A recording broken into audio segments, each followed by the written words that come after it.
Hi, this is Gena Mayo from Music in Our Homeschool, and I am thrilled to be talking today about how to teach your kids to sing in your homeschool. So a little bit about me. I have a degree in music education. I taught junior high choir for a few years and elementary music. And then I had my kids and I have been homeschooling. I have 8 children. My oldest are graduated. I have one who is married. I am loving the fact that I can help homeschoolers teach music in their homeschools because I know that this is a difficult topic for a lot of you. If you haven't learned how to teach music, you probably don't know where to start. And there are a lot of resources out there. One of the things that I try to do is do a lot of reviews of different resources so you can pick and choose what is best for your style, for your homeschool, for your kids. Right now, I am focusing a lot on how to teach singing. I've done a lot for music history, music appreciation, some simple instruments like bucket drumming and things like that. But right now, I've been focusing on teaching singing. And so that's what I want to help you with today. If you are a homeschooler looking for ways to easily and affordably include a quality music education in your homeschool, you've come to the right place. This is the Music in Our Homeschool podcast. I'm Gena Mayo, homeschooling mom of 8 and music teacher for over 30 years. Let me start with the basics of singing, and then I will give you some tips on how to teach it in your own homeschool. One of the very basics for singing is that you want to listen to the music and match the pitch. This comes about through listening, through focused listening sometimes, asking your kids to pay attention to some music or listen to the birds outside or recognize certain animals like frogs that we hear outside in our pond. Sometimes we have the green frogs and the bullfrogs. We want to start using our ears to distinguish sounds. And then that will actually help when you're singing to listen and be able to use your ears to match pitch and tone quality and different things like that. Another part of music is steady beat, making sure that you can keep a steady beat. A really great way to do this is just to play some music that has a strong steady beat, like maybe a John Philip Sousa march, and then just play it on a wooden spoon and a pan, or if you have any instruments at home, a little hand drum or something like that. Or if you make maracas with the plastic spoons and rice inside, you could shake those to a steady beat. So that will be really helpful when you start singing as well. Another thing you want to know about singing is that your body is the instrument. So you need to be relaxed. You need to understand how to recognize tension, and it can be in all parts of your body that can affect your voice. It could be in your jaw, your tongue, in your lips, any part of your face, your neck, your shoulders, your chest, your stomach, because you need to be able to breathe, and we'll get to breathing in a minute, but you want to make sure that all of this apparatus is loose. When you're standing, which is a good way to practice singing, make sure you're not locking your knees. You're standing real strong, but knees are a little loose. Shoulders are back and down. And you have tall posture, because that will allow you to be able to breathe correctly. And when you breathe, you want to not just breathe with your chest. You want the air to go all the way down to the bottom of your lungs. And if you put your hands at the bottom of your rib cage, you can feel your lungs go way down there. And in between your rib cage, there's a muscle called the diaphragm. And you want to be able to use that muscle. It will lower when you take breath in. And that way you can get a full breath all the way down to the bottom of your lungs, and that will help you to get strength because you're strengthening those muscles there, and you're also going to be able to have enough air to last throughout an entire phrase. So that is a very important thing for singing, to know how to breathe correctly. Next, I want to talk about how to have clear diction. Diction with singing comes with how you are shaping your lips and your tongue for certain vowel sounds, and then making sure that you're getting those consonant sounds in there as well. The vowel sound is how you sustain the tone while you're singing, and then the consonants are so you can understand what word you're talking about. A lot of vocal warm-ups. You've heard probably la la la la la la la la la, different vocal warm-ups like that. They will help you practice with vowel sounds, the ah, e, o, oo. And notice I'm having a lot of space inside my mouth for all of those vowel sounds. You don't want to scrunch down real tight. Remember what I said about being loose and open, and your throat and your neck is loose and your throat is open, so that you have lots of sound that can flow out in the breath too. And then you have a beautiful tone quality on those vowel sounds when you're sustaining them, like la, like that. And then you want to, as you're singing those vocal warm-ups, you want to be listening to the pitch and making sure you are exactly in the middle of each of those pitches. Now let me talk a second about boys and when they have unchanged voices, when they're changing, and when they have changed voices.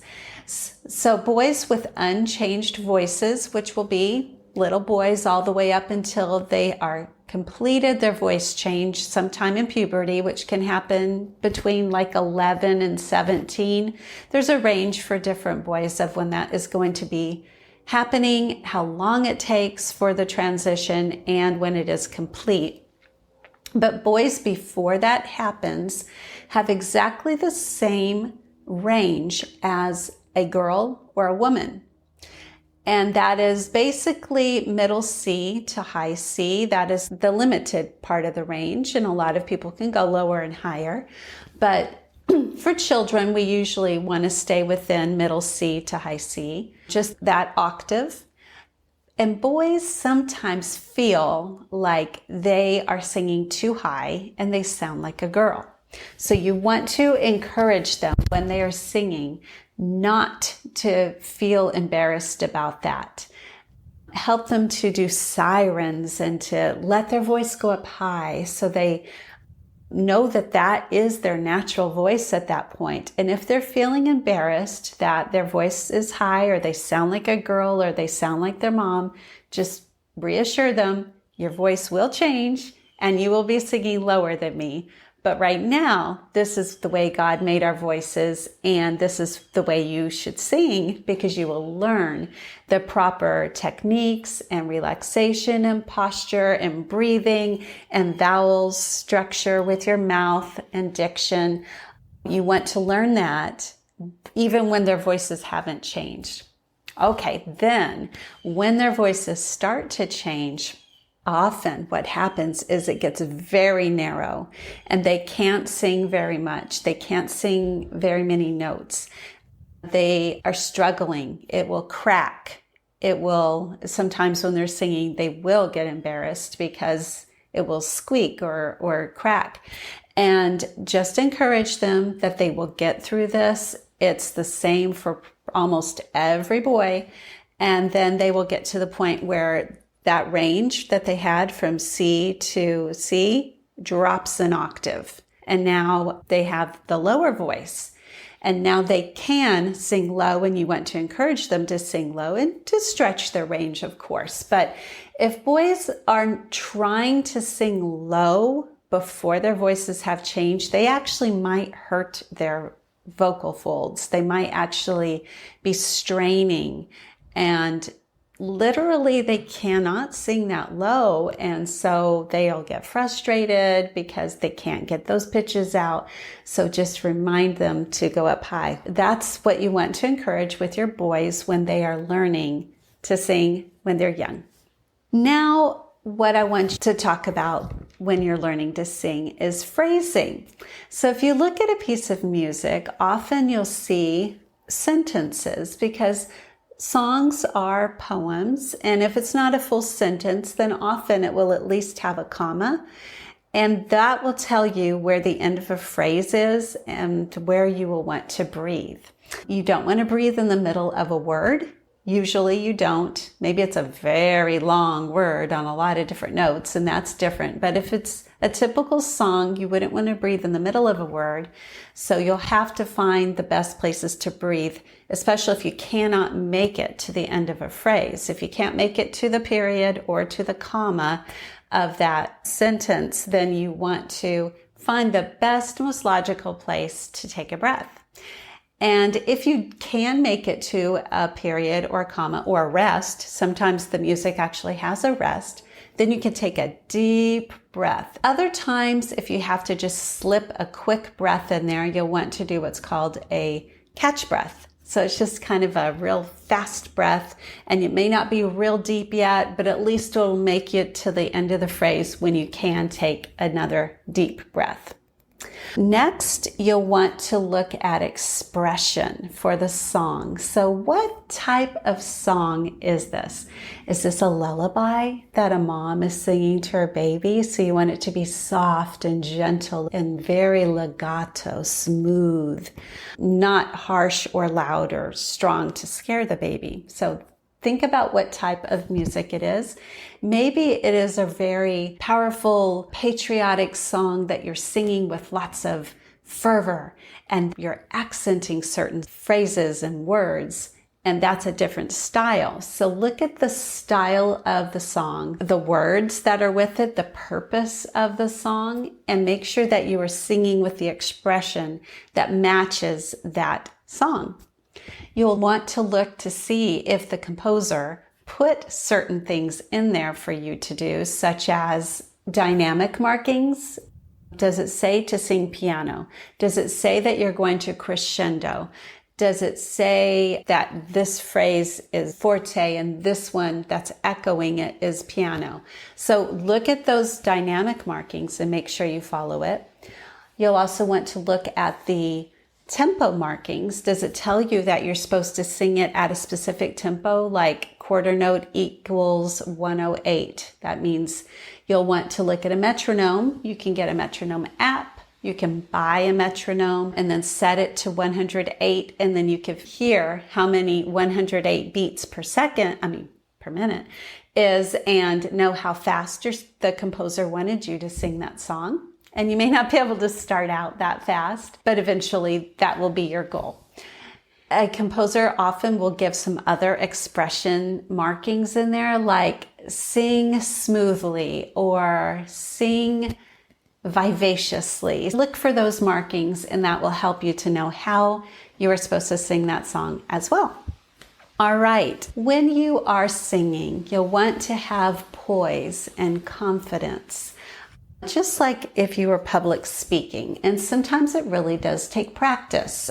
A lot of people are afraid to do public speaking, and a lot of people are shy about singing in public, and it takes practice. It takes a little bit of, okay, I'm going to step outside of my comfort zone and I'm going to do this. I'm going to try. If I fail, that's okay, but I'm going to try. And that's what you want to encourage yourself and your kids to do. It may take a while before they are confident enough to sing a solo, and maybe they'll never be confident enough to sing a solo, but at least singing with a group, and that would be your goal, is to not just hide your singing in your own home, but to get out and sing for other people as well. There are certain types of songs that I would say are best for certain ages. When you are young, remember how I said to have a small range? Always our goal is not to hurt your voice, because you actually can get to the point where you have damaged your voice and then it could take time to heal. You could create vocal nodes, problems with your voice. And so we want to prevent that. Anytime you're feeling pain, don't do that. Pain is telling you that's not a good thing to do with your voice. When you're warming up each day, you want to start soft. You want to start in the middle of your range, not real high, not real low. Start in the middle. And you want to do some sirens or some lip trilling like that, up and down, so that you're getting into it. Just like if you were exercising or starting to go for a run, maybe you would start walking first, or you do some stretching first. Especially if you've just woken up in the morning, you don't want to push those muscles hard before you've warmed up. Well, that's what you do with singing as well. You want to definitely warm up your voice. And if you are young and you don't have a wide range yet, stay in a middle of your voice range. Find songs that are not real high or real low. That's what a lot of the folk songs are that I recommend teaching for kids, because they have a limited range. They're easy to sing. The intervals are not weird or tricky. There's usually not a lot of sharps or flats, notes that are outside of the key signature, so it's easier for kids to sing. Those are where I would start with the typical folk songs. And remember what I mentioned about boys whose voices are changing? Help them to just find some songs or just warming up in that range that they can still sing, so they're keeping their voice going, but not stretching it until they are able to sing those other notes, not doing anything that causes pain, because they're growing. They're literally changing what's going on in here and how it looks, and we don't want to hurt their voices. Let me mention a little bit about taking voice lessons. I recommend taking serious voice lessons, waiting until the voice has completely changed. For boys, that's usually in high school, but girls' voices change too. And same thing, it's usually about high school that their voices will have changed. I played piano lessons from age 7 to about 15. And then I switched to voice lessons and took voice lessons from then on, and got my music ed degree with a vocal emphasis, and then got a vocal pedagogy master's degree. So I didn't actually start serious voice lessons until I was 15 or 16.